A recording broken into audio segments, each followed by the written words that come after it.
Good morning girls and guys, कैसा?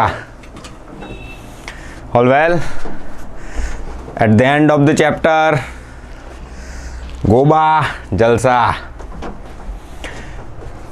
जो संभाजन भणी लीधु, अर्धीकरण भणी लीधु, अभी असंभाजन पड़ेगा। असंभाजन में मैं तुमने जયારે चैप्टर शुरू કર્યું હતું तब मैंने आपको बोला था, जो बोला था वो आपको याद होगा। अगर याद रह गया है तो भी अच्छा है, अगर याद नहीं रह गया है तो भी फिर से बनाता हूँ। ओके, એટલે जो मुद्दे આપણે જે ભણતા હતા કે ભાઈ સાહેબ સમભાજન એટલે હું, તો મેં તમને એવું શીખવાડી દીધું કે ભાઈ સમભાજન એટલે टीवी की संख्या। लेक्चर भूलना नहीं है, उदाहरण भूलना नहीं है। આપણે વાત કરી હતી કે ભાઈ ટીવીની જે સંખ્યા છે એ પપ્પાના ઘરમાં જેટલી હોય એટલી ને એટલી જ આપણે એના ટેણિયાઓના ઘરમાં પણ હોય। એટલે આ વસ્તુ જે છે એ સંભાજનની વાત કરી હતી। પણ જમીન आधा होता था, जमीन अर्धी थती थी, आपणे एने अर्धीकरण कीधुं, कारण के नवा निर्माण पामता कोषमां रंगसूत्रनी संख्या पितृकोष करता अर्धी होय छे, बराबर। एटले आपणे एने अर्धीकरण कीधुं। पण अभी देखो असंभाजन एटले हुं खबर छे? कोई ककराट ना करशो यार। अहींया आटલું પડેલું છે ને, પેલું ફોર એક્ઝામ્પલ ભાતનું તપેલું છે, બરાબર। આમ બાજુ એક છોકરો છે, આમ બાજુ એક છોકરો છે। એટલે જો મારે असंभाजन करवानुं होय तो हूँ शुं करीश? भात उपाड़ीश, आओ हाँ ये ले 13 आओ और ये ले 13।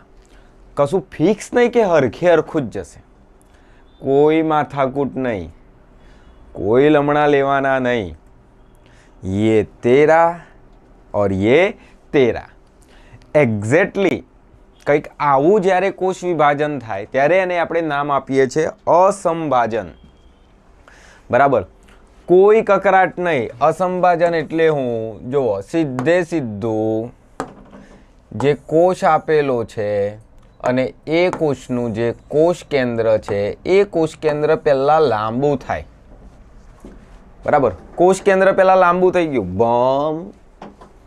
પછી આ જે કોષ કેન્દ્ર છે એ કોષ કેન્દ્રના બે સરખા ભાગ થઈ જાય, કોષ કેન્દ્રના બે સરખા ભાગ થઈ જાય। એટલે કોષ કેન્દ્રમાં ખાંચનું નિર્માણ થઈ જાય અને અલ્ટિમેટલી આટલા ભાગનું એક કોષ કેન્દ્ર અને આટલા ભાગનું એક કોષ કેન્દ્ર બની જાય। એટલે એક કોષ પણ અહીં જુઓ, આપણે જે ઉચ્ચ કક્ષાના સજીવોની વાત કરતા હતા તો ઉચ્ચ કક્ષાના સજીવોમાં આપણે શું સમજ્યા કે ભાઈ પહેલા પૂર્વા હોય, ભાજના હોય, ભાજનો હોય, અંત્યા હોય, તારા કેન્દ્ર હોય, ત્રાકતંતુ હોય, કોષ કેન્દ્ર પટલનું વિઘટન થાય, છેલ્લે પાછું નવું નિર્માણ પામે। આ બધા જ પોઈન્ટ્સ અહીં નહીં, આ બધા પોઈન્ટ અહીં નહીં, અસંભાજનમાં નહીં, અસંભાજનમાં આવું કશું જ નહીં। અહીંયા ખાલી શું? एकदम सिंपल, बराबर, एकदम सिंपल। पेला तामधाम वाला लगन जोया हशे ने तमे? ए बधा 10 दाड़ा 5 दाड़ा तैयारी करे, उजागरा करे, रात्रे गरबा, हवार रिसेप्शन, हाँ तेन बधुं दुनिया, मतलब प्रोसीजर आखी बहु लांबी होय छे यारी, बराबर। रजिस्टर मैरेज करो, जैन सही करो, नो ककराट। ओके, एटले અહીં કોષ કેન્દ્ર પહેલા લાંબુ થાય, બરાબર। પછી કોષ કેન્દ્રમાં ખાંચનું નિર્માણ થાય અને પછી ખાંચને કારણે કોષ કેન્દ્રનું વિભાજન થાય, જેવું મેં આપકો સમજાયા, બરાબર। જેવું મેં તમને સમજાવ્યું એનું એ જ, બરાબર। હવે આ જે બે કોષ કેન્દ્રનું નિર્માણ થયું, હવે એના કારણે બે કોષ કેન્દ્ર, બે બાળ કોષ કેન્દ્ર કોષમાં અસ્તિત્વમાં આવે। પછી આનું જેવું ડિવિઝન થયું તો એવું ને એવું કોષરસમાં પણ ડિવિઝન થાય, કોષરસમાં પણ ડિવિઝન થાય। જૂના ગરીબ નિમ્ન કક્ષાના જે પ્રાણીઓ હોય એમાં આ અસંભાજન થાય છે. અસંભાજનમાં ખાસ એટલું કશું લેવાનું જ નહીં. ત્રાકતંતુઓ ના ના ના ના ના સાહેબ, આમાં ના આવે. ત્રાકતંતુઓ નહીં. વિઘટન વિઘટન, નો કકરાટ, સીધા એકા દો, ચલો વાર્તા પતાવો. નિમ્ન કક્ષાના સજીવો છે, બેક્ટેરિયા છે, આ બધામાં અસંભાજન જોવા મળે છે ને અસંભાજનથી એ લોકો પોતાના જેવા જ બીજા કોષોનું નિર્માણ કરે છે. અહીં કશું ફિક્સ ના હોય કે હરખે હરખું રહેશે નહીં રહે, ડિપેન્ડ. ઓકે, એટલે આ વાર્તા કરીએ આપણે બે બાળકોષો નિર્માણ પામવાનું રેન્ડમલી, કોઈ માથાકૂટ નહીં, એ વાળું એટલે અસંભાજન. બરાબર. એટલે મુદ્દે કવિ એવું કહેવા માંગે છે હવે કે આપણે આ ચેપ્ટરમાં જે મેજર 3 આસ્પેક્ટ, મેજર 3 કન્સેપ્ટ જે છે, સંભાજન, અર્ધીકરણ અને અસંભાજન, 3 એ 3 આપણા પૂરા. બરાબર, ફાઇનલી. બરાબર. હવે આ ટોપિક રિલેટેડ, આ ચેપ્ટર રિલેટેડ નીટની પરીક્ષામાં જૂના વર્ષોમાં કયા કયા MCQ પૂછાયા એની વાત કરવાની છે. એના પહેલાં આ ચેપ્ટરનું થોડુંક એક 10 મિનિટમાં 5 મિનિટમાં જેવું પતે બરાબર, એક હું તમને બેઝિક રિવ્યૂ આપી દઉં આખું. બરાબર. આપણે શરૂઆત કરી હતી બેટા કે ભાઈ કોષ કેન્દ્ર વિભાજન, આપણે કોષ વિભાજન, કોષ ચક્ર, કોષ વિભાજન આપણે કરવાનું સાહેબ. તો આપણે કોષ ચક્ર પહેલાં સમજ્યા હતા કે ભાઈ કોષ ચક્ર એટલે ઘટનાઓનો ક્રમ, ચક્ર ચાલ્યા કરે છે. બરાબર. ઘટનાઓનો ક્રમ કે જેના કારણે કોષ વિભાજન પામે છે, એ ઘટનાઓના ક્રમને આપણે કહીએ છીએ કોષ ચક્ર. બરાબર. કોષ વિભાજન એટલે કોષ વિભાજન પામીને એની સંખ્યામાં વધારો કરે છે. બરાબર. કોષ વિભાજન મેનલી એમાં 2 તબક્કા છે, આંતરાવસ્થા અને એમ તબક્કા. આંતરાવસ્થામાં G1, S અને G2. જીવન તબક્કો એટલે વૃદ્ધિનો તબક્કો છે. કોષનું કદ વધે, RNA વધે, ATP વધે, ઉત્સેચકો વધે, રો મટીરિયલ બધું આવી જશે અહીંયા. કઈ રો મટીરિયલ આવી જશે બધું. કેમ? કારણ કે સાંજે ખીચડી બનાવવાની છે તો આપણે બપોરે પલાળવું પડશે ને ભાઈ. એટલે S તબક્કામાં DNA બનાવવાનું છે. એટલે S તબક્કામાં જે DNA બનાવવા માટેનું જે પણ રો મટીરિયલ હશે એ બધું રો મટીરિયલ કઈ આવી જશે? જીવનમાં બધું રેડી ટુ રોક. S તબક્કામાં પહોંચો. S તબક્કામાં પહોંચો એટલે નો કકરાટ સાહેબ. સ્વયંજનન થાય, DNA નું સ્વયંજનન થાય. અને DNA નું સ્વયંજનન થાય. ધવલ શું લખે છે? ગેપ 2 ફેઝમાં DNA નું સંશ્લેષણ થતું નથી. તો સંભાજનની પૂર્વાવસ્થામાં આ સમજ નથી પડી. ગેપ 2 ફેઝમાં DNA નું સંશ્લેષણ ના જ થાય બેટા. S2 અને G2 અવસ્થામાં બનતા DNA ના અણુ એકબીજાથી જુદા હોતા નથી. સાંભળ બેટા ધવલ, આપણે G2માં DNA કરવાનું જ નથી. DNA નડવા G2માં તો લ્યા પછી એમ તબક્કામાં પ્રવેશવાની તૈયારી કરે. આપણે જે સમજેલા છીએ ને, જો G1, S અને G2, S તબક્કા માટે જેટલી પણ વસ્તુ જોશે એ બધી અહીંયા જીવનમાં આવી જશે. વૃદ્ધિ તબક્કો છે, મેં તમને ડિટેલમાં પહેલાં ભણાવ્યું છે, હમણાં ખાલી રિવિઝન કરાવી રહ્યો છું. બરાબર. હવે S તબક્કો એટલે શું? તારું જે કન્ફ્યુઝન છે ને બેટા, એ કન્ફ્યુઝન કઈ છે? હા, કોઈ કકરાટ નહીં. S એટલે શું? સંશ્લેષણનો S. S એટલે ઇંગ્લિશમાં સિન્થેસિસનો S. બરાબર. એટલે અહીં S તબક્કામાં DNA નું સ્વયંજનન થાય. તારું જે કન્ફ્યુઝન છે ને, તારું જે કન્ફ્યુઝન છે ધવલ, ખબર પડા?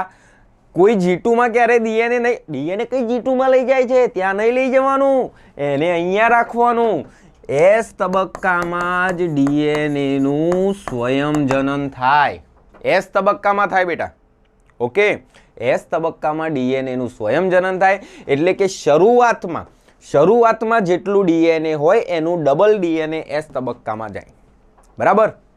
પછી શું આવે? તો ડાયરેક્ટ ભાઈ 2C હોય તો 4C થાય. રંગસૂત્રો ડબલ ના થાય, DNA ડબલ થાય. રંગસૂત્રો નહીં, DNA. પછી G2માં પ્રોટીન બને મેન ત્રાકતંતુના નિર્માણ માટે. પછી M તબક્કામાં પ્રવેશવાની તૈયારી કરે. M તબક્કામાં પ્રવેશ એટલે M તબક્કામાં સંભાજનમાં 4 અવસ્થાઓ: પૂર્વાવસ્થા, ભાજનાવસ્થા, ભાજનોત્તરાવસ્થા અને અંત્યાવસ્થા. પૂર્વાવસ્થા રંગસૂત્રનું સંકોચન, લંબદરી અનુસરીને સંકોચન થાય એટલે આપણે એવું સમજી લેવાનું કે પૂર્વાવસ્થા ચાલુ થઈ છે. જેમ જેમ અવસ્થા આગળ વધે એમ આગળ વધશે. બરાબર. પૂર્વાવસ્થાની જેવું શરૂઆત છે એવું ને એવું અંત પણ મેં તમને છપાયો હતો કે ભાઈ કોષ કેન્દ્ર પટલ કોષ કેન્દ્રિકા બધી અંગિકાઓ ભમ ભમ ભમ વિઘટન પામી જાય એટલે હું સમજી લેવાનું કે પૂર્વાવસ્થા એકનો અંત જે તારા કેન્દ્ર બે નીચે કાટખૂણે ગોઠવાયેલા છે ઉપર તરફ ધ્રુવો તરફ ગતિ કરે અને પૂર્વાવસ્થા અંત પાય. પૂર્વાવસ્થા અંત પામે પછી આવી જવાનું ભાજનાવસ્થા. ભાજનાવસ્થાની વાત આવે એટલે તારા કેન્દ્ર હું નિર્માણ પામે, ત્રાકતંતુઓ કઈ જોડાય? રંગસૂત્ર પર આવેલા સેન્ટ્રોમિયર પર રહેલા કાઇનેટોકોર સાથે. રંગસૂત્ર પર સેન્ટ્રોમિયર છે, સેન્ટ્રોમિયર પર કાઇનેટોકોર છે. એ કાઇનેટોકોર એ તકતી છે કે જ્યાં ત્રાકતંતુઓ જોડાય છે. ત્રાકતંતુઓ એની સાથે જોડાશે અને ભાજના અવસ્થામાં કોષની વચ્ચોવચ ગોઠવશે. કઈ ગોઠવશે? કોષની વચ્ચોવચ. બરાબર. કોષની વચ્ચોવચ ગોઠવે એટલે ભાજના અવસ્થા પૂરી. અને ભાજના અવસ્થાનો પોઈન્ટ યાદ રાખવાનો આપણે. કયો પોઈન્ટ યાદ રાખવાનો? કે રંગસૂત્ર સ્પષ્ટ દેખાય છે. બરાબર. એટલે જ્યારે પણ કોઈ પણ જાતના અભ્યાસ માટે તમારે રંગસૂત્ર વાપરવા હોય અરે જોવા હોય તો કઈ અવસ્થા સિલેક્ટ કરવાની? ભાજના અવસ્થા. નેક્સ્ટ પોઈન્ટ જે આપણે વાત કરીશું ભાજનોત્તર અવસ્થા. ત્રાકતંતુઓ ટૂંકા થાય એટલે સેન્ટ્રોમિયરનું વિભાજન થાય, જોડમાં આવેલી રંગસૂત્રિકાઓ છૂટી પડે ધ્રુવો તરફ ગતિ કરે. પુશિંગ એન્ડ પુલિંગની પ્રક્રિયા. ત્રાકતંતુઓ ખેંચતા હતા, આંતરક્ષેત્રીય તંતુઓ આવું ધકેલતા હતા, 30 જેટલા એટીપી વપરાતા હતા. બરાબર. ઓકે. અને છેલ્લે અંત્યાવસ્થા ઉલટી પૂર્વાવસ્થા. બરાબર. એટલે ક્લિયર થઈ જશે. Okay done. આ આપણે પતાવ્યું સંભાજન. એવું ને એવું અર્ધીકરણની વાત કરે તો અર્ધીકરણમાં કોષોની સંખ્યા કોષોમાં રંગસૂત્રની સંખ્યા પિતૃકોષમાં હોય એના કરતાં અડધી થાય છે. અડધી થાય એટલા માટે એને હું નામ આપ્યું છે અર્ધીકરણ. એમાં બે છે, અર્ધીકરણ 1 અર્ધીકરણ 2. કોષ કેન્દ્ર વિભાજન, કોષરસ વિભાજન. કોષરસ વિભાજન તો તમને ખબર પડી ભાઈ કે કોષ કેન્દ્ર વિભાજન કર્યું એના પછી કોષરસ વિભાજન કરી દીધું હશે. ઓકે. હવે અર્ધીકરણ 1ની પૂર્વાભાજના ભાજનોની અંતર 1 આપણે ખબર પડે કે ભાઈ અર્ધીકરણ 1ની જ પૂર્વાવસ્થા 1 છે એટલે આપણે માટે પૂર્વાવસ્થા 1 લખીએ છીએ, પૂર્વાવસ્થા ભાજનાવસ્થા 1 લખીએ છીએ, ભાજનોત્તર અવસ્થા 1 લખીએ છીએ, અંત્યાવસ્થા 1 લખીએ છીએ. પૂર્વાવસ્થા 1માં લેપ્ટોઝાઇગોપેકી ડિપ્લોને ડાય. લેપ્ટોમાં સંકોચાય, ઝાયગોમાં જોડ બને, પેકેટિનમાં વ્યતિકરણ થાય, ડિપ્લોટિનમાં દૂર ખસે, ડાયકાઇનેસિસમાં છૂટા પડે. ભાજનોત્તર અवस्था 1માં પાછું વચ્ચોવચ ગોઠવશે પણ જોડમાં હશે. मैंने आपको डिफरेंस समझाया हुआ है. डिटेल लेक्चर જોજો જાના માટે. આ ખાલી એક રિવિઝન છે 5 મિનિટમાં ક્વિક. ઓકે. એટલે ભાજનોત્તર અવસ્થામાં તારા કેન્દ્રમાંથી ત્રાકતંતુ પાછા સેન્ટ્રોમિયર પર આવેલા કાઇનેટોકોર સાથે જોડાશે. જોડાઈ ગયા, વચ્ચે ગોઠવશે. ભાજનોત્તર અવસ્થા 1 પાછું ખેંચશે એટલે ધ્રુવો તરફ આખું રંગસૂત્ર લઈ જાય છે. અહીંયા સેન્ટ્રોમિયરનું વિભાજન નથી થતું એવું મેં તમને એકદમ ક્લિયરલી સમજાયેલું છે. બરાબર. ઓકે. હવે અંત્યાવસ્થા એટલે પાછું રિવર્સ પ્રોસેસ. ઉપર એક કોષ કેન્દ્ર, નીચે એક કોષ કેન્દ્ર, પછી અર્ધીકરણ 2 થાય, પાછું પૂર્વાભાજના ભાજનો અંત્યા. પણ અહીંયા પૂર્વા 2 ભાજના 2 ભાજનો 2 અંત્યા 2. બરાબર. અને એ રીતે એક કોષમાંથી 4 એકકીય કોષોનું નિર્માણ પામે છે. આ ખાલી ક્વિક રિવિઝન છે. બરાબર. પૂર્વમાં પાછું સંકોચન પામશે, ભાજનામાં પાછું વચ્ચે ગોઠવાશે, ભાજનોત્તર અવસ્થામાં પાછું ખેંચાશે અને પાછું અંત્યાવસ્થામાં 2 કોષો નિર્માણ પામશે. અસંભાજન તો નો કકરાટ, યે તેરા કશું ફિક્સ હોય નહીં તારા કેન્દ્ર, નહીં વિઘટન, નો કકરાટ, નો લોચા, નો લાપસી, નો વાંદા, નો વચકા. બરાબર. ડન. એટલે હવે આપણે જઈએ છીએ આ ચેપ્ટરના MCQ પર. ઓકે. ધવલ બેટા તારો પોઈન્ટ ક્લિયર થઈ ગયો? ડીએનએ નું સંશ્લેષણ અહીં S તબક્કામાં રાખવાનું. ડીએનએ નું સંશ્લેષણ S તબક્કામાં રાખવાનું ધવલભાઈ. ખબર પડા? चलो अभी जाते हैं इसके MCQ के ऊपर. और जब हम MCQ पर जाते हैं तो ये रहा पहला MCQ. पहला MCQ में कवि શું કહેવા માંગે છે? જોજો ભાઈ, શું કહેવા માંગે છે? નહીં સમજ પડી, ફરીથી સમજાવું બોરે. ચલો MCQ કરી દઉં છું. ચલો ફરીથી ધવલ જો બેટા સાંભળ. તારો જે પોઈન્ટ છે મેન કે જે ગેપ 2 ફેઝમાં ડીએનએનું સંશ્લેષણ નથી થતું તો સંભાજનની પૂર્વાવસ્થામાં હા સર પણ હા બોલ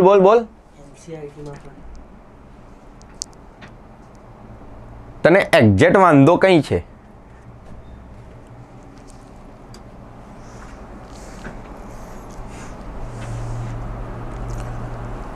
એસ અને G2 અવસ્થામાં બનતા ડીએનએના અણુઓ એકબીજાથી જુદા હોતા નથી, પરંતુ એકબીજા સાથે વીંટળાયેલા હોય છે. એટલે આ શું સેન્ટેન્સ છે કે તારો ડાઉટ છે? G2 અવસ્થામાં કોઈ ડીએનએ ના બને બેટા, ના. ડીએનએનું સ્વયંજનન ખાલી એસ તબક્કામાં થાય બેટા. એટલે જેટલું ડીએનએ હોય ને એ ડીએનએ જેમ એસ તબક્કામાં ડીએનએનું સંશ્લેષણ થાય. G2 ફેઝમાં ગેપ 2 ફેઝમાં તું તો લખે છે બેટા કે ગેપ 2 ફેઝમાં ડીએનએનું સંશ્લેષણ થતું નથી.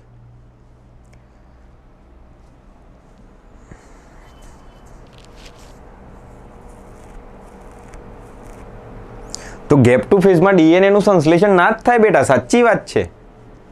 ગેપ 2 ફેઝમાં ડીએનએનું સંશ્લેષણ શું કરવાનું? એ તો આપણે જે ત્રણ અવસ્થાઓ છે આ G1, S અને G2, તો અહીંયા આના માટેની તૈયારી, અહીંયા એમ તબક્કામાં પ્રવેશવા માટેની તૈયારી અને અહીંયા ડીએનએનું સ્વયંજનન. ક્લિયર છે? બરાબર છે, એ જ છે, સાચી વાત છે. G2માં ડીએનએ ના થાય, G2માં ડીએનએનું સંશ્લેષણ ના જ થાય બેટા. એસ તબક્કામાં ડીએનએનું સંશ્લેષણ થાય, ખાલી અહીં, બીજી કોઈ જગ્યાએ નહીં. હવે ખબર પડા કે ગોઈંગ ફ્રોમ અધર હજુ લખજો જલ્દી.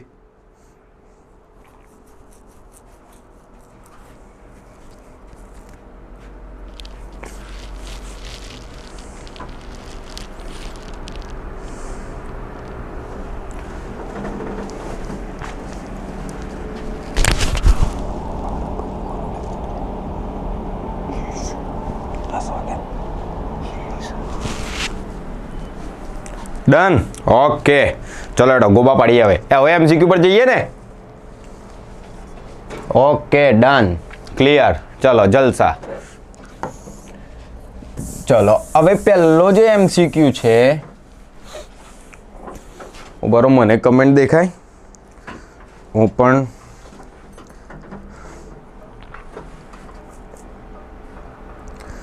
એક જ મિનિટ.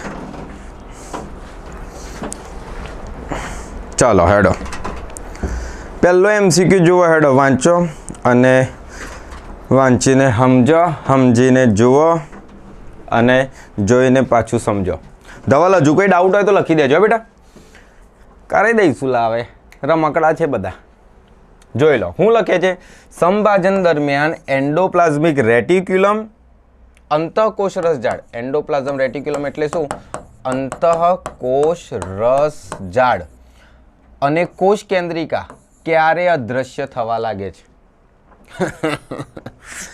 જવાબ ભાઈ, પૂર્વાવસ્થા જે છે એ પૂર્વાવસ્થા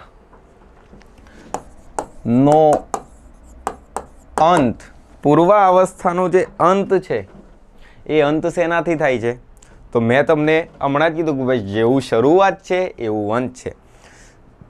પૂર્વાવસ્થાની શરૂઆત રંગસૂત્રના સંકોચનથી થતી હોય, બરાબર. તો અંત બધી અંગિકાઓ, ગોલ્ગીકાય, અંતઃકોષ રસજાળ, કોષ કેન્દ્ર પટલ, કોષ કેન્દ્રિકા એ બધાના વિઘટનથી થાય છે, બરાબર. પૂર્વાવસ્થાના અંતમાં, એટલા માટે અહીં જવાબ શું આવશે? અંતિમ પૂર્વાવસ્થા. ઓકે, શું આવશે? પૂર્વાવસ્થાના અંતમાં. પરફેક્ટ. પૂર્વાવસ્થાના અંતમાં જ એ વસ્તુ થાય, બરાબર. ચલો નેક્સ્ટ. આપેલ એ અને બી આકૃતિઓ.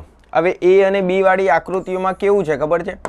અહીં તારા કેન્દ્ર બતાવેલું છે, અહીં તારા કેન્દ્ર બતાવેલું છે, અહીંયા આવા ત્રાકતંતુઓ બતાવ્યા છે અને એ ત્રાકતંતુની સાથે આવા રંગસૂત્ર બતાવ્યા છે.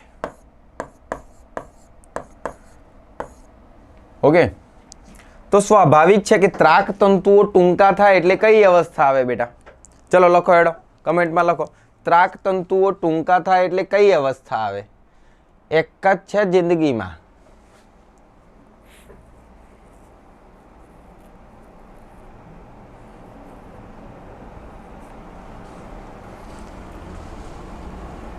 ત્રાક તંતુઓ ટૂંકા થવા વાળી અવસ્થા કઈ? તો ભાજનોત્તરાવસ્થા. ભાજનોત્તરાવસ્થામાં આપણે બોલીએ છીએ કે ત્રાક તંતુઓ ટૂંકા થતા સેન્ટ્રોમિયરનું વિભાજન થઈને જોડમાં આવેલી રંગસૂત્રિકાઓ છૂટી પડે છે. ભાજનાવસ્થામાં વચ્ચોવચ ગોઠવ્યું હતું, પછી ત્રાક તંતુએ ખેંચ્યું હતું. સાચી વાત, યાદ આવ્યું? હા, ભાજનોત્તરાવસ્થા. પરફેક્ટ. ભાજનોત્તરાવસ્થા, બરાબર. એટલે ભાજનોત્તરાવસ્થાના અંતે આવી વસ્તુ આવી જશે. આ તો પૂર્વાવસ્થાની શરૂઆત છે. એટલે જવાબ નંબર આવશે 3. એ આકૃતિ માટે અંતિમ ભાજનોત્તરાવસ્થા, બી આકૃતિ માટે પૂર્વાવસ્થા. ઓકે, ડન છે? ખબર પડા?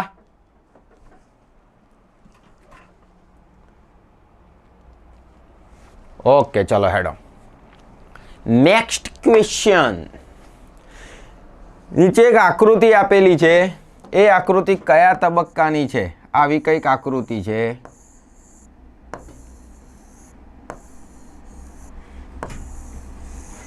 હલા આ તો શું બતાવે છે?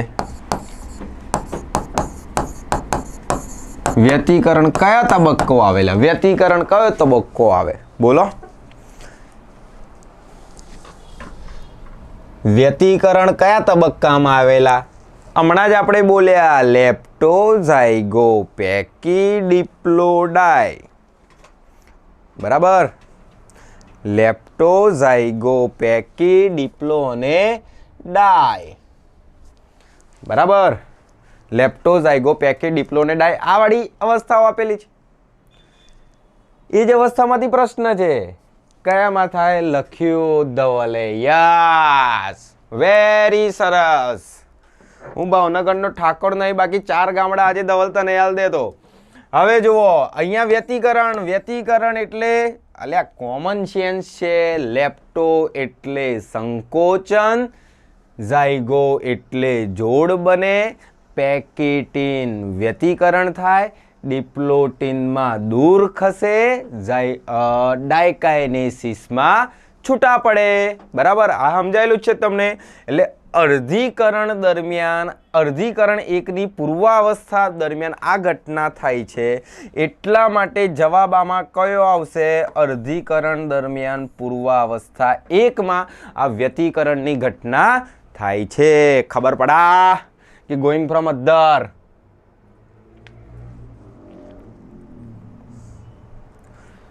ખબર પડા ને બેટા? ચાલો હવે દેખો. જન્યુ નિર્માણ સમયે રિકોમ્બિનેઝ ઉત્સેચક ખાલી જગ્યા દરમિયાન ભાગ લે છે.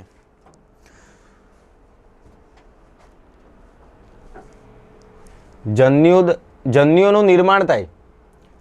જન્યુઓનું નિર્માણ થાય તો સ્વાભાવિક છે કે જન્યુઓનું નિર્માણ એટલે અર્ધીકરણ હોય. જન્યુઓનું નિર્માણ હોય એટલે અર્ધીકરણ હોય, સ્વાભાવિક છે. અર્ધીકરણ હોય એટલે પૂર્વાવસ્થા એકનો પેકેટીન વાળો તબક્કો આવે કે જેમાં વ્યતિકરણ થાય. અને ત્યાં મેં તમને શીખવાડેલું છે પુનઃસંયોજન. પુનઃસંયોજનને ઇંગ્લિશમાં કહેવાય રિકોમ્બિનેશન, અને રિકોમ્બિનેશન માટે જવાબદાર ઉત્સેચક રિકોમ્બિનેઝ. બરાબર, ચલો હેડો જવાબ બોલો. રિકોમ્બિનેઝ ઉત્સેચક કયામાં આવશે? ભાજનોત્તરાવસ્થા 2, પૂર્વાવસ્થા 1, ભાજનાવસ્થા 2 કે પૂર્વાંસ્થા? ખોટું નામ લખેલું છે. પૂર્વાંસ્થા 1. બોલો હેડો શું આવશે? વ્યતિકરણ વાળી ઘટનાનું કીધું છે ધવલ, હેતલ. બોલજો બેટા, શું આવશે? જન્યુના નિર્માણ સમયે રિકોમ્બિનેઝ ઉત્સેચક વ્યતિકરણની ઘટના કઈ થાય? લે પૂર્વાવસ્થા 1. એટલા માટે જવાબ આવશે પૂર્વાવસ્થા 1, કારણ કે વ્યતિકરણની ઘટના ત્યાં જ થાય છે. ઓકે, ડન છે? હવે ચલો હેડો, ચોથું પતી ગયું. Next question. પાંચમો, અર્ધીકરણના તબક્કાને ઓળખો. અર્ધીકરણના તબક્કાને ઓળખો જ્યાં સમજાત રંગસૂત્રો અલગ થાય છે. જો વર્ડ પકડતે હે, વર્ડ પકડતે, વર્ડ કઈ છે? આ રે હું વર્ડ છે. સમજાત રંગસૂત્ર અલગ થાય છે. હવે સમજાત રંગસૂત્ર અલગ થાય, કઈ થાય? વિચારો, યાદ કરો. તમે યાદ કરો ભાઈ. हमको सब मालूम है लेकिन आप याद करो तो अच्छा है. याद करो, याद करो, याद करो. समजात रंगसूत्रोनी जोड़ीओ कई बनती थी? अर्धीकरण एकनी पूर्वावस्था एकमां. એટલે સમજાત રંગસૂત્ર પરથી જ આપણે જવાબને આવું ભમ આવું કરી લેવાનું. ખબર પડી? ખબર પડી ને ભાઈ? એટલે આવા એટલે સિમ્પલ છે કે અલગ કઈ થાય તો ભાઈ ભાજનોત્તર અવસ્થામાં ત્રાક તંતુઓ ટૂંકા થાય છે બેટા. ભાજનોત્તર અવસ્થામાં તો ભાજનોત્તર અવસ્થામાં જ અલગ થશે. પણ ભાજનોત્તર અવસ્થા એક દરમિયાન, ભાજનોત્તર અવસ્થા એક દરમિયાન આ રંગસૂત્રો અલગ થઈ છે. આ ક્વેશ્ચનમાં બધાને ખબર પડા કે ગોઈંગ ફ્રોમ અધર?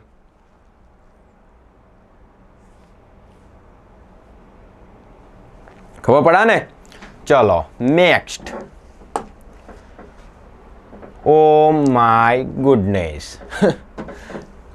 અલા તો બે કોષ કેન્દ્ર આપેલા છે મસ્ત, તારા કેન્દ્ર ઉપર ખોપચમ ગોઠવાયેલા છે. હવે આવો કોષ તમે કઈ જોવો છો? એક જ જગ્યા છે, પેલી કઈ અંત્યાવાળી. એટલે સાચું ઓળખ અને લક્ષણો ધરાવતી એવું પરિસ્થિતિ કઈ છે કે અંતિમ ભાજનોત્તર અવસ્થા. ભાજનોત્તર અવસ્થા આવું હોય? Gate lost. કોષરસ વિભાજન.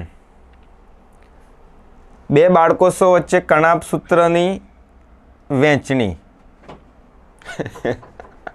ખાલી કણાભ સૂત્ર જ વેચવાનું, બીજું કશું નહીં વેચવાનું. એવું? ખાલી કણાભ સૂત્ર એકલું થોડું વેચાયેલા. બરાબર પડી ને? હા બસ ખબર પડવી જોઈએ બેટા. બરાબર. પછી એટલે આ ના આવે. અંત્યાવસ્થા તો છે પણ કોષ કેન્દ્રનું, કોષ કેન્દ્રિકાનું બધાનું નિર્માણ થઈ ગયું હોય અને અહીંયા હું લખ્યું છે હજુ બન્યા નથી. એટલા માટે જવાબ ચોથો સાચો જવાબ છે. કોષ કેન્દ્રીય પટલ ને અંગિકાઓને આ તે બધું અંત્યાવસ્થાના અંતે પુનઃ નિર્માણ પામે છે. હે ને? ડન છે? ડન છે ને? ચલો હેડો, ડન હોય તો ડન છે ને ડન હોય તો ડન છે. ચલો નેક્સ્ટ કરો. નેક્સ્ટમાં સાયનેપ્સિસ સમજાત રંગસૂત્રથી જોડતા. એટલે સાયનેપ્સિસથી બને એટલે દ્વિસૂત્રીય એમ તેમ સીધું જ ખબર પડે, પણ એ છતાંય જો કાઇનેટોકોર જેવું તો કશું છે નહીં. એક્ઝોનેમ, વિષુવવૃત્તીય તલ એ તો કઈ આવે? ભાજના અવસ્થામાં. એ ભાજના અવસ્થા 1, 2 અને સંભાજનની બધી. એટલા માટે એટલે આ ના જ આવે એમાં બધું. એટલા માટે દ્વિસૂત્રી જવાબ આવે. દ્વિસૂત્રી થઈ જાય ભાઈ. બરાબર. ચલો નેક્સ્ટ. અર્ધીકરણ ખાલી જગ્યામાં થાય છે. અર્ધીકરણ ખાલી જગ્યામાં થાય છે. પહેલો ઓપ્શન છે કોનિડિયા, બીજો ઓપ્શન છે જેમ્યુલ્સ, ત્રીજો ઓપ્શન છે મહાબીજાણુ, ચોથો ઓપ્શન છે મિયોસાઇટ. આ 4 ઓપ્શન છે. હવે કોનિડિયા એ તો બીજાણુ છે લે, એમાં અર્ધીકરણ ના થાય. એ તો એકીય રચના છે, એમાં હું અડધું કરશું, એમાં નો થાય. બરાબર, એમાં અર્ધીકરણ થતું નથી. હવે બીજો શબ્દ છે જેમ્યુલ્સ. એ તો વાનસ્પતિક પ્રજનનનું ઉદાહરણ છે. અંતઃકલિકા વાનસ્પતિક પ્રજનનનું ઉદાહરણ છે. 12મા ધોરણના પહેલા ચેપ્ટરમાં આવશે. એટલે જેમ્યુલ્સ અલિંગી પ્રજનન છે, એમાંય અર્ધીકરણ થાય નહીં. બીજું એક લખેલું છે મહાબીજાણુ. મહાબીજાણુમાં કવિ શું કહેવા માંગે છે? મહાબીજાણુમાં કવિ શું કહેવા માંગે છે કે મહાબીજાણુમાં અર્ધીકરણ થાય તો મહાબીજાણુ એ જે છે એ મહાબીજાણુ પ્રજનન કોષ તો છે એટલે કદાચ આપણા કન્ફ્યુઝનમાં એવું આવે કે સાહેબ પ્રજનન કોષ છે એટલે પ્રજનન કોષમાં સાહેબ અર્ધીકરણ જ થાય ને આવે તો આમાં તો એક વાળ્યું છે. પણ મહાબીજાણુ માતૃકોષ હોય MMC, એમાં અર્ધીકરણ થઈને મહાબીજાણુ બને. એટલે મહાબીજાણુમાં અર્ધીકરણ ના થાય, મહાબીજાણુમાં અર્ધીકરણ ના થાય, અર્ધીકરણ થઈને મહાબીજાણુ બને. ખબર પડા? અર્ધીકરણ થઈને મહાબીજાણુ બને. એટલે બને અડધું કરી નાખ્યું પાછું એમાં અડધું કરવાનું. આ પણ હેપ્લોઇડ જ હોય એકકીય, તેમાં હું અડધું કશું નહીં. એટલે મહાબીજાણુમાં અર્ધીકરણ ના થાય. મહાબીજાણુના નિર્માણ માટેની પ્રક્રિયા અર્ધીકરણ છે, પણ MMC કોષમાં અર્ધીકરણ થાય. મહાબીજાણુ માતૃકોષ અને મહાબીજાણુ માતૃકોષમાંથી મહાબીજાણુ બને. ઓકે, ડન છે. એટલે આય ના આવ્યું, આય ના આવ્યું, આય ના આવ્યું. તો તમારો ક્વેશ્ચન એવો છે કે સાહેબ મિયોસાઇટ મહાબીજાણુ આપણે તો આલી પાડીએ, પણ કેમ નહીં? કારણ કે આમાં અર્ધીકરણ ના થાય, અર્ધીકરણ થઈને એ બને. પણ એક વર્ડ છે મિયોસાઇટ્સ. મિયોસાઇટ્સ એટલે શું? એવા કોષો કે જેમાં અર્ધીકરણ જોવા મળતું હોય, એવા કોષો જેમાં અર્ધીકરણ જોવા મળતું હોય એવા કોષોને નામ આપવાનું છે બેટા મિયોસાઇટ્સ. કેસા ગોબા પાડી દિયા ના? એટલે આપણે સમજવાનું છે ભાઈ, મેં તમને કીધું છે જોઈને સમજવાનું, સમજીને જોવાનું. ખબર પડા? ફેવરેટ ડાયલોગ કયો ભાઈ સાહેબનો બોલો? જોઈને સમજવાનું, સમજીને જોવાનું. ચલો 8 નંબર પર પહોંચી ગયા. ચલો 9. કોષ ચક્રના કયા તબક્કામાં DNA નું પ્રમાણ 4C રે? 4C બરાબર. DNA નું પ્રમાણ 4 એટલે 4C રાખવાનું. ધવલ જો તારું કન્ફ્યુઝન જે હતું, જો ભાઈ જે મેં તમને કીધું, હું કીધું? જોઈને સમજવાનું, સમજીને જોવાનું. તો ચાલો પહેલા જોઈ લેતો G1 S G2 અને M કોષ ચક્રની આ અવસ્થાઓ છે બરાબર. અહીંયા બધી તૈયારી, અહીંયા DNA નું સ્વયંજનન, અહીંયા M તબક્કામાં પ્રવેશવાની તૈયારી, અહીંયા પૂર્વાભાજનો અંત્ય અને કોષરસ વિભાજન થશે બરાબર. એટલે અહીં તો તૈયારી છે. DNA નું સ્વયંજનન કઈ થશે? ખાલી S તબક્કામાં. એટલે જો 2C હશે તો S તબક્કાને અંતે કેટલું થશે? 4C. હવે એ 4C અને 4C વાળો જ કોષ બરાબર. મેં અહીંયા આ રૂમમાં છું, આ રૂમમાં હમણાં એવું માની લો કે લગ્ન નહીં કરેલું બરાબર. હમણાં માની લો કે લગ્ન કરેલું નથી, પણ અત્યારે હાલ હું ખાલી જોવા આવ્યો છું.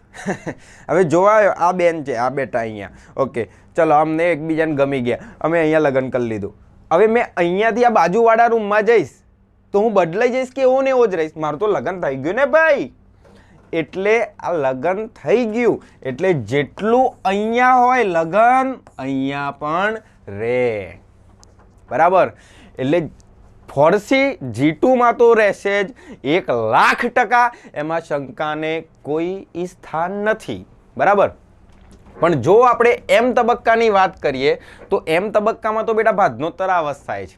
એ તો ઉપર લઈ જાય છે કોષો, અંત્ય અવસ્થાએ છે. કેટલાકમાં 2C હોય, 4C પણ ડિપેન્ડ કરે છે. એટલે M તબક્કો પણ આવે નહીં.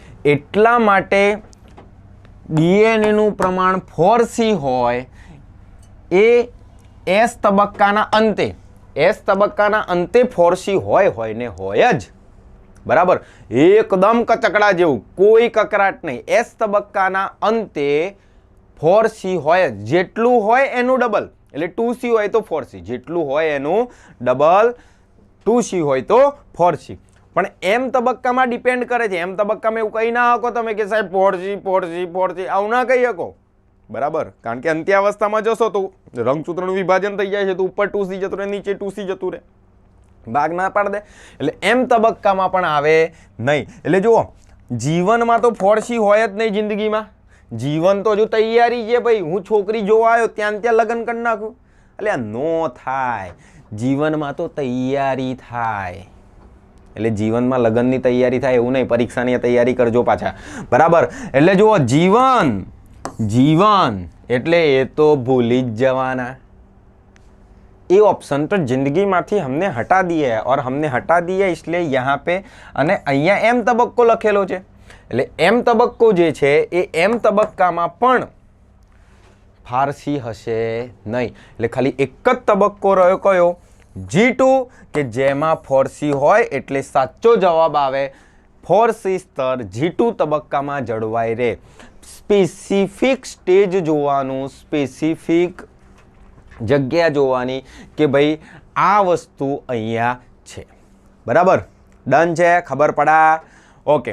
એટલે જુઓ અને સમજો અને સમજીને જુઓ. આપણે જે વસ્તુને સમજીએ છીએ એ જ